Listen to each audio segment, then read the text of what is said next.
Hello. Give me a second while I fight with my camera setup here. I am sorry for that. I am doing today a book review that I had promised a friend, a YouTube friend, that I would do. Let me see if I can just zoom that out just a little bit. As you guys know, my camera setup is my cell phone on a selfie stick and a bottle. So we're just going to make it work. So I wanted to talk to you today. This is going to be for my Make It or Try It Tuesday series. And I wanted to talk to you today about reference materials or books. I do essential oils, as anybody who's watched my Try It Tuesdays has seen that I have done. And I am not a medical care provider. I am a wellness advocate, which is an independent I don't want to say demonstrator, but I do have my own essential oils business, and what I want to talk about is if you do essential oils of any kind, to do them responsibly and get some really good reference materials.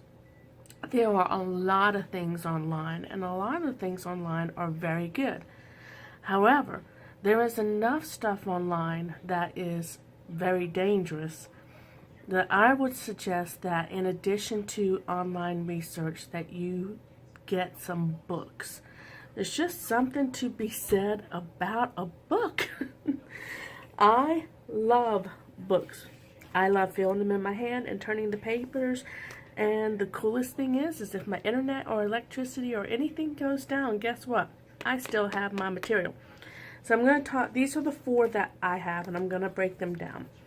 So starting with the modern essentials. This book has been out for probably 4 or 5 years. It is, oh well, I guess you see which one I cover now.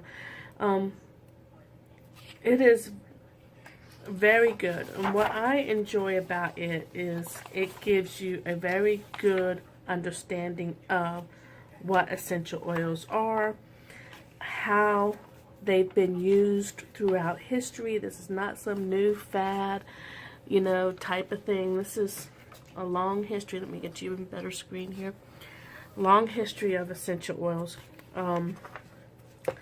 How they are distilled or the oils extracted, what the constituents are, what it does to your systems. There's your constituents. Safety in how to use them. Awesome information. If you're into reflexology or pressure points, that gives you the areas of like your hands, your feet, your ears, your spine that associate with different areas of your body. So it explains about your body systems, not just what oils will do with them, but what they are in it. And it's got a couple little recipes here that are really good. If I didn't say really enough, really good. But then it will go into the different oils, and it gives you the scientific name, how it's extracted. So if you have any questions about it, you can go back and read what that means. The common primary uses, what it can do, and the application methods. So you know that you could, dilute this and apply it to the skin, or you could diffuse it. But it's not grass, G-R-A-S, which is not pot people. It is generally regarded as safe for human consumption, is what grass means. So like in this case, arbor vitae is not something you would ever want to ingest. But another one, let me get to another one like ginger would be safe to ingest. And it tells you ways that you can do it. It also gives you the chemical compounds, again, the property, the historical uses, different cultures, how they use it, and safety. What other oils it blends with, which is important because not all oils blend together. So I really, really love this book. I would suggest this book if you are new to oils. And then it just has a great reference in the back if you wanted to look something up, like you got a bite or a sting. Well, then you know that these are the oils that would offer you the most relief. They even have little recipes in here. It's a great little, it's just a great little resource. And it explains everything as well. So, this would be my primary book that I would suggest. Now, here's the cool thing. I bought this book 3 years ago. It was $25 then. There is an app, and I can't show you the app because it's on my phone, and my phone is my camera. But it's the Modern Essentials app, and I got it 2 years ago, maybe 3, and it was under $10. I don't know how much it is now. But if you don't have the funds for a book, or books just are not your thing really is apps, then here you go. So, Modern Essentials, a contemporary guide to the therapeutic use of essential oils. And I want to also say, and this is highly important, and I really want to make sure that this is understood, essential oils do not cure anything. Okay? I am not a doctor. I'm not a healthcare provider. And the government is very leery, and they watch very closely on claims of curing. So I want to make sure that you guys understand that I do believe that holistic and natural remedies and healthcare is just as important as modern or Western care. I think that overall healthcare requires that you merge the two. If you go strictly holistic, I think you're missing out on some of the benefits that modern healthcare has. And if you go strictly modern healthcare, you are missing out on some of the holistic benefits that offer you great results with less chemicals and guys, we are putting some nasty stuff in our bodies that we just do not need to be putting in our bodies. I believe that responsible health care is a mixture of the two. So this is for management. So just because it has something in here for sting bites does not mean that I'm saying it cures it. So we got the app, and then also I carry around this little pocket guide, and it's just an abridged version of this bigger book, but it fits wonderfully in my purse. You can see it is well loved. And this offers me the opportunity to carry it around with me and answer questions should I come across somebody who has any questions. So that's that book. A few years later, The Essential Life came out, which is very similar to Modern Essentials. So you don't necessarily have to have both. I wanted both. It does a lot of the same things, like it explains how sourcing matters, which so does Modern Essentials, how they get the essential oils, the different ways to use them. It's got a quick reference thing, so you could look up something. I am not looking up that page. So you could look up something like baldness, and it will give you a list of oils to start your research at, to possibly, use in addition to whatever. And then again, it does the same thing as the other book does as far as breaking it down. But as you can see, this is beautiful. The pictures are beautiful. The layout is beautiful. It doesn't go quite as much into the history as the other book does. It doesn't go quite as much into the science as the other book does, which I really like those things, and I like that information. But this is also a little bit more user friendly. So if you're not somebody who is really big into science, or, you know, you don't really care what the constituents are and how it breaks down into chemical components, this book would be really fine. Now, one of the things that this book has that the other book doesn't is it has more recipes. I've enjoyed the fact that this book has had more recipes, and like different things you can do for the holidays. So scented ornaments, mason jar candies, overindulgent tea. Who doesn't need a good tea after the holidays? There's that. On the go, you know. So it has a lot of little recipes and daily life usage things, which I really like. Cleaning, I use essential oils for all of my cleaning, and I will do a Try It Tuesday on my general purpose cleaner one day for you guys to look at and maybe try for yourself. And then I'm trying to think, it's got some reference materials in the back too to give you some more. So this is another really good book, The Essential Life, for essential oils. And then the last one I'm going to share with you is, and I'm pretty sure this book went out of print.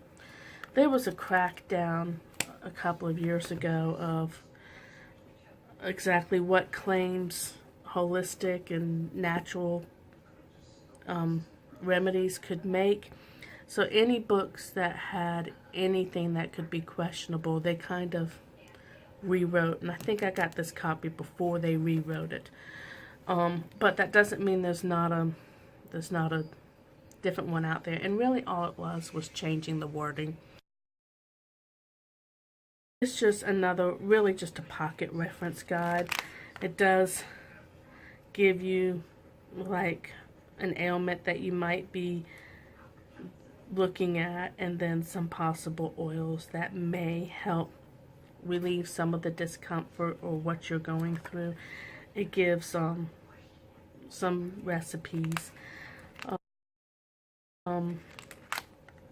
It's a really good pocket guide. I will tell you that I do go to this. I don't use this nearly as much as I use my Modern Essentials and The Essential Life. And maybe it's just because this was my first book. Maybe it's because I also have it as the app on my phone. Maybe it's because I have the pocket guide in my purse. Maybe it's just because I love science and math. I don't know. But this is my favorite. This is number 2. This I use in a pinch if I just need to look up something very quickly. So there you have it. Just a couple of books out there. I'm not going to link the sources because I'm not really sure of where. I know that you could find these on Amazon. I mean, come on, we can find everything on Amazon. But you could try Barnes & Noble. You can try your local health or natural store if you have anybody that's into holistic healings or holistic medicine or care or essential oils of themselves. They could probably tell you where to get it. Hey guys, I wanted to do a little addendum. I kind of didn't like the way the video was ending, so I'm gonna just add to it. This has always been a hard subject for me to talk about, not because I don't believe in these oils. I truly do. I know what they have done for my life and the life of my family, and I can't imagine that I'm ever going to get to a point in life when I'm like, I'm not need these oils anymore.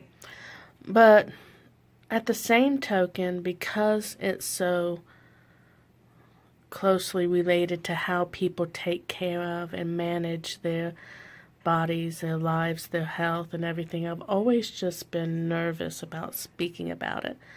And then there's just so many things to take into consideration. The bottom line is you have to be responsible with your usage. I've had great results with essential oils, but then again, I read these books, and whatever essential oil I buy, whatever information that company offers, I read. that information, and I use it as responsibly as I can. And if it doesn't say that it's safe to be diffused, I don't diffuse it. And if it doesn't say that it's made to be, if it's not grass, I don't ingest it. It's that simple. I don't. It's just like anything else that you do. If you were to go out and forage for mushrooms, we all know that there's some mushrooms we cannot eat. They are poisonous. So why wouldn't we go about these essential oils with the same things? They come from nature. Nature sometimes produces stuff that is not safe to go into our bodies. So it's going to seem hard to believe, but I do usually have bulletins and these videos organized and planned out what I'm going to say, and then I just get all tongue-tied for whatever reason. But I didn't want to leave the video ending the way that I had ended it. I wanted to say that essential oils are a great addition to your life, but please use them responsibly. Take the time to read about the oils that you are using, and then use them as they recommend. And also, more importantly than anything else when it comes to oil use, is get a good oil. I'm not trying to put Walmart down. I do a lot of shopping at Walmart. I would not buy an essential oil from Walmart. Guys, there is a reason why Walmart can sell an essential oil for $2.97 that an essential oil company like the one that I use charges $40 for it. It's all down to the quality.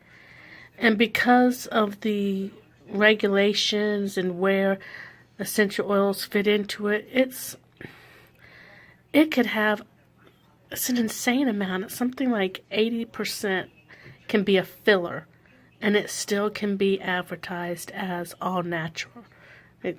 So that's not the same. When I buy lemon oil, every single drop of oil in my lemon oil bottle is lemon oil.